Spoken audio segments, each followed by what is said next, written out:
Jau turim penktadienį ir pas mus toliau tęsiasi angliškų automobilių serija. Tai vakar pabaigėm su Land Roveriu, kuris ruošiamas Dakarui.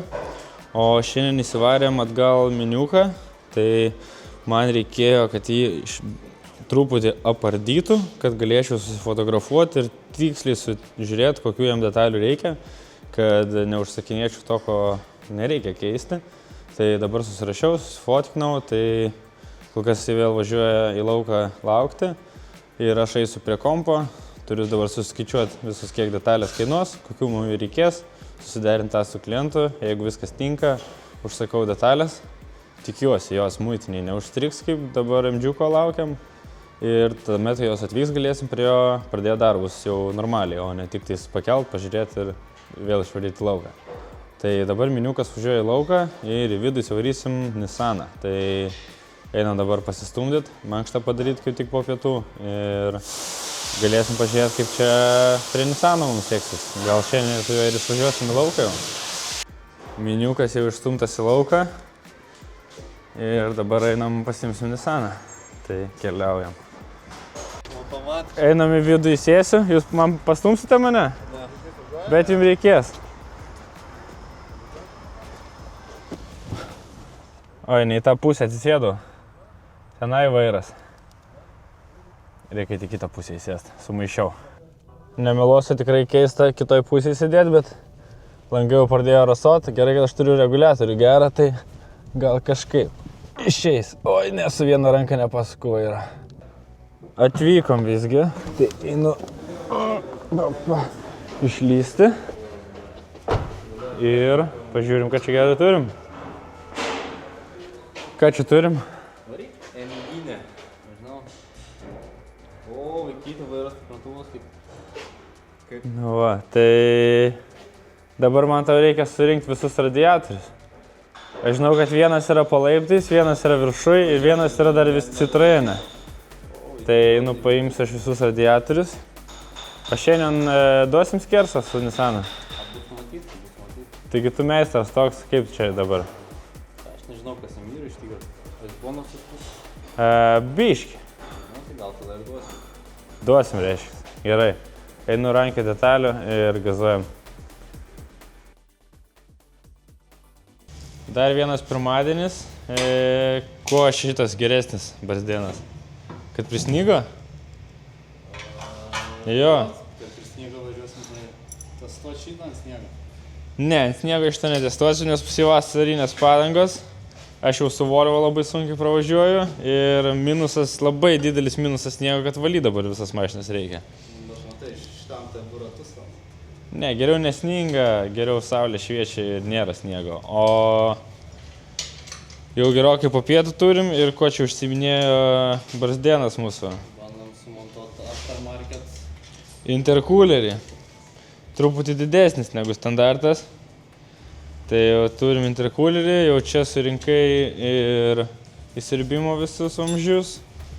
Naujas radiatorius pastatytas. Čia viskas išdaužyta buvo. Fazių reguliatorių turim irgi naują naudotą, nes tas buvo sulaužytas. Nu ir kiek tu čia liko dar prie jo, kad bandytume užkurti, nes kuro atvežiau. Tai ką dar? Intercooleris ir tiek. Intercooleris ir bandysim užsivesti. Žiūrėsim. Nu, čia normalu puzlė tokia, renkant be instrukcijos reikia dar pasukti galvą. Bet didžioji dauguma jau kaip padaryta. Tai va, tai bandysim užsivesti jį ir žiūrėti, kas darosi, nes kiek pamenu, lygtais buvo, mes jį užvedę.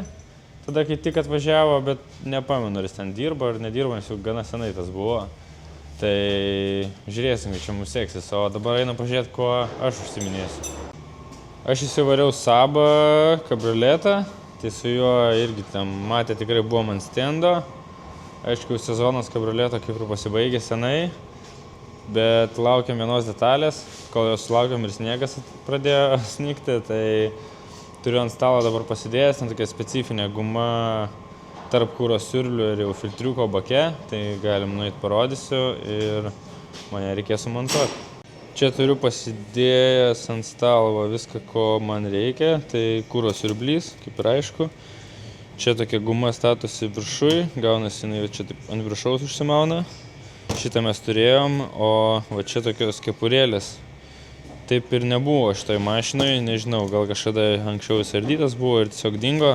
Tai siurblys įsimauna čia va taip į čia ir tada bake nežinau ar parodys, nes tikrai tamsu bus, bet bake apačioje yra dar toks filtriukas, ant kurio šitą gumą užsideda. Tai dabar bandysiu ją susimontuoti ir pažiūrėsim, užkursim, jeigu benzas niekur nebėga.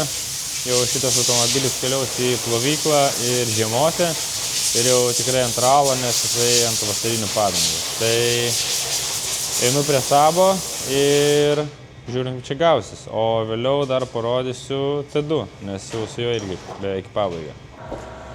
Va, koks kūrinys gaunasi, tai čia va tas kepurėlė tokia nauja. Čia dar ranko laikos tokios gumos specialios siurblys. Mačiau, kapsi benzinas. Ir tada viskas nueina į baką, va čia va tai parodysiu. Tai va čia va.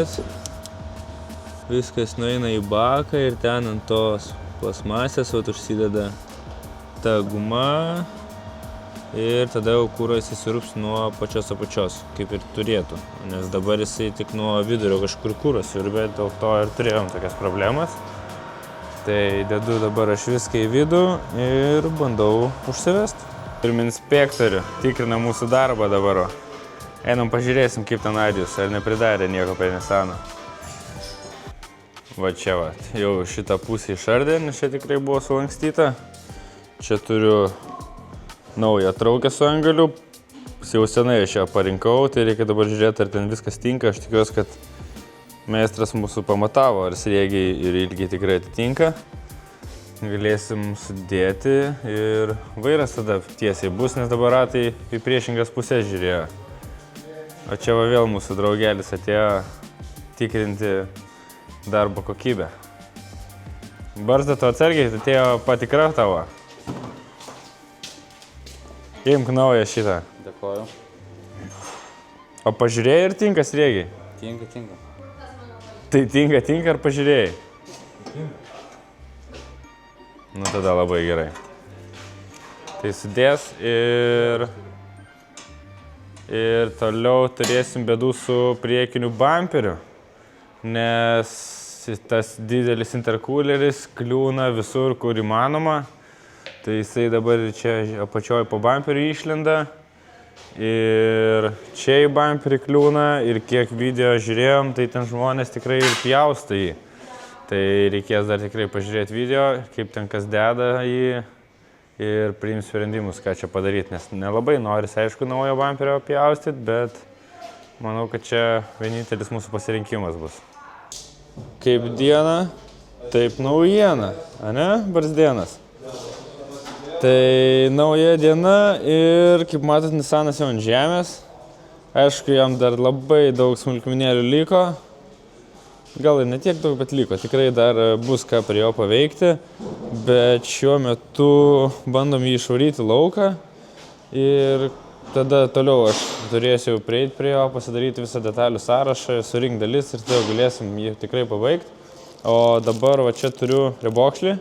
Tai čia yra M-džiuko rebokšlis, tai aš dabar M-džiuką varysiu į vidų, nes labai reikia padaryti M-džiuką važiuojantį, nes jau laikas labai spaudžia ir reikia paruošti Monte Carlui. Tai šiandien gavau rebokšlį, tai galime įdėti kardaną ir jisai bus važiuojantis. O visos kitos detalės, ten yra padarytas didžiulis užsakymas, kur vandens siurbliai, ventiliatoriai, ratlankiai, viskas užstrigo muitiniai. Jau nežinau, kokia 3 diena mes ten kovojam, bandom išsiaiškinti, kaip jas galim gauti ir tiesiog nėra detalių ir darbas stovi, dalių nėra, tai nieko nebegalim padaryti. Jau viską, ką galėjom, išbandėm, bet yra kaip yra. Tai kol kas bent jau rebokšlį įdės, o dabar varau šitą į lauką ir stumiu į vidų. Tai žiūrime, kaip čia gaunas.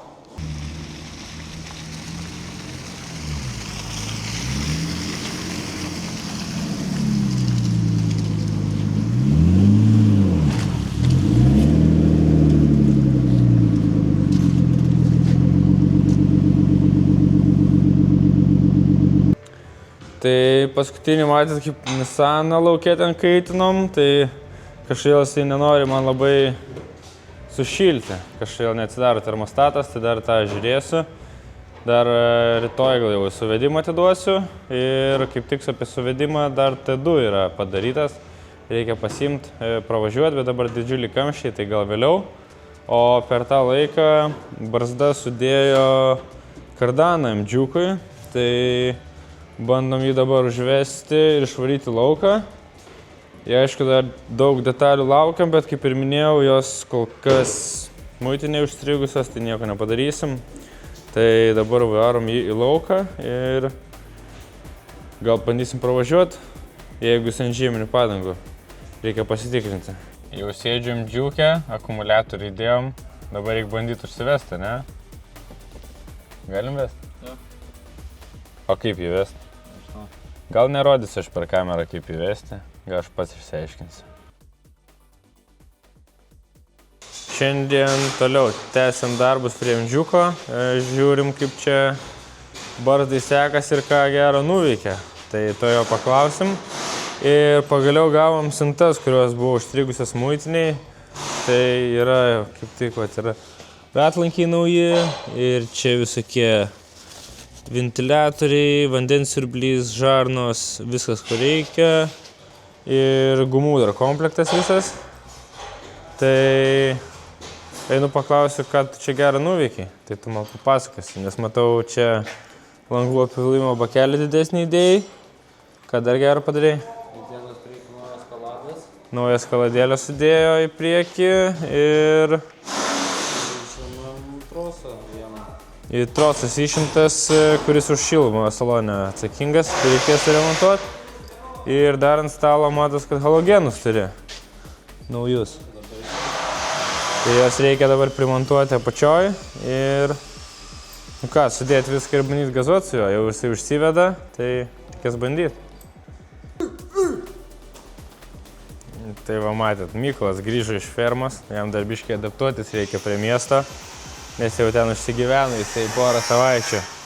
O jisai įsivarė į vidų korvetą ir po truputį jam surink saloną. Dar turiu vieną vožtuvėlį, kurį jam reikės laisvos jėgos pakeisti. Nu ir irgi viską surinksim, suvedimas dar jam bus likęs ir galėsim jį išvežti jau iš kontroliuko, ne savo eigą į parkingą arba į fermą ir galės laukti pavasario, kai galim bus pradėti su juo važinėti. Kaip tau pavyksta adaptuotis iš fermos gyvenimo į miestą? Gyvenimą, matai kaip. Gal nekaip. Man trūksta kaubojos batų ir skrybelės, tai jau kas turit, prašau, padovanokit. Susisiekti su jumis. Atsargiai, inspekcija eina mūsų. Inspekcija patikrino, sakė, fermai tinki.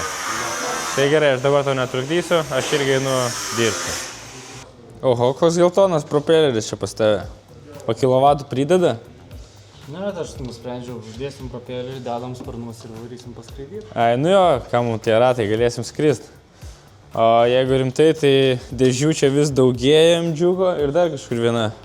Ai, jau tą ir sumontavai, jau nebėra dėžės. Tai jau visas dalis atvažiavo ir daug ką ir sudėt pavyko.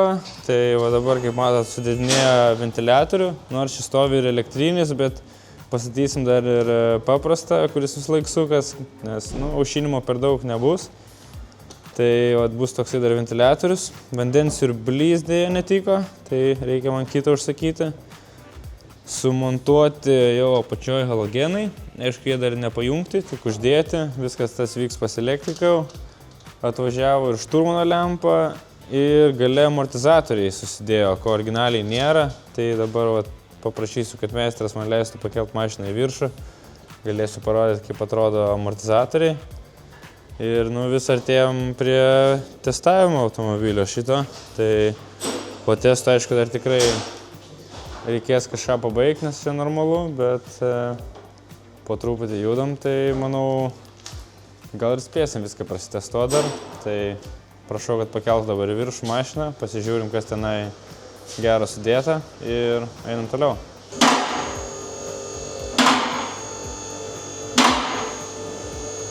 Tai atėjom po mašiną ir kaip matot, va čia gale jau turim amortizatorių, vietoj senovinės ten sistemos. Turite tą senovinę sistemą kažkur? Tuoj parodys, kaip ten buvo prieš tai. Aišku, atsirado naujų iššūkių, kad duslintuvas kliūna, bet kažkaip dar tą išspręsim. Tai va čia va buvo sena sistema, per tokią traukę ėjo viskas. O dabar pastatėm amortizatorius, čia pirkom, aišku, visas kitas parduodamas, nes tikrai mašina populiari naudot ralyje, tai ir kietumas reguliuojamas dabar amortizatoriaus, tai tikrai važiuojant į sportą labai geras dalykas. Tai va, ta pačioje tokios modifikacijos ir daugiau ten prie variklio skyriaus dirbo ir po truputį surinkinėjo. Tai ties MG-kų manau tiek, o aš dabar einu toliau detalių ieškoti, nes čia dar daug projektų pas mus kabo. Ir dar ten gale transporterį turim, tai galime pažiūrėti. Tai transporteris irgi jau viskas, sudėtos visos ir lempos, ir žibintai pakeisti, suvedimai padaryti, tai dabar jam lieka tik registracija. Tai dabar kol kas į išvarimą lauką pastatom, laukiam, kol paims jį registruoti ir galėsim atiduoti jį. Tai pagaliau bus pabaigtas projektas.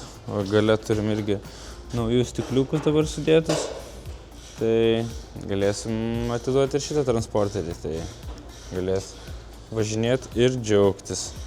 Viduje sudėtas sėdynės, dabar 2 eilės, tai galima bus prie jūros važiuoti. Tai va toksai va transporteris. Čia dabar sakė pagrindinis dalykas montuojamas yra. O tai jis net radijos neturi. Nu, bet tai radijas neturi. Nu, stiliaus taškai, tai čia jo. Supratau, tai va montuoja dar anteną, kad stiliuko taškų daugiau būtų. Ir daugiau su būsiku bus viskas. Tai va judam su projektais. Turim labai šaltą penktadienį. O Mykolas sugalvojo, kad tu nori padaryti, Mykolai? Tau gal visai stogas nuvažiavo? Su Metropolitanu važiuosim skersą. Aš netikiu kaip, bet Metropolitanas užsivedė ir, nu dar nežinau ar važiuoja, bet užsivedė. Tai pažiūrėsim kaip čia. Aišku, man tai labai keista, kaip jis taip gerai dirba, kai mes praktiškai nedaug jam darėm, o taip gražiai dirba. Tai, nu va, Mykolas vaís Metropolitaną į vidų, surinks. Nebedaug jam liko ir galėsim įsityti žiemot, o aš dabar bėgu, nes ką tik skambino, kad korvetui padarė suvedimą, tai bėgu paimti korvetą, nu ir su juo irgi jau į pabaigą judam. Ir pirmadienio vakarui turim MG-ką padarytą į kabrioletą, tai šiandien toliau visą dieną prie Arijus dirbo, sutvarkė ir šilumą, ir padangas jau sudėjo žieminės.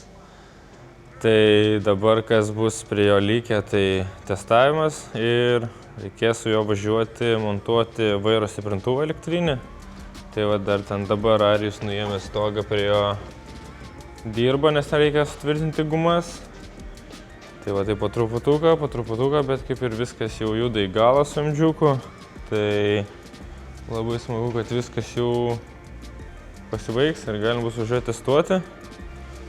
Ir galėsim pratestavę žiūrėti, gal dar kažkas išlys. Dažniausiai taip ir būna ir tuomet jį atiduoti. Tai manau video ties čia ir pabaigsim. Aišku, kitas iškart prasidės po jo, bet jūs jau pamatysite tik vėliau. Tai tiek vat ir taip mums pasisekė šią savaitę ir tokių nuotykių turėjom. Pažiūrėsim, ką kitos 2 ar dar kelias savaitės mums atneš. Tai kol kas tiek ir žiūrėsim, kas kitose video lauks.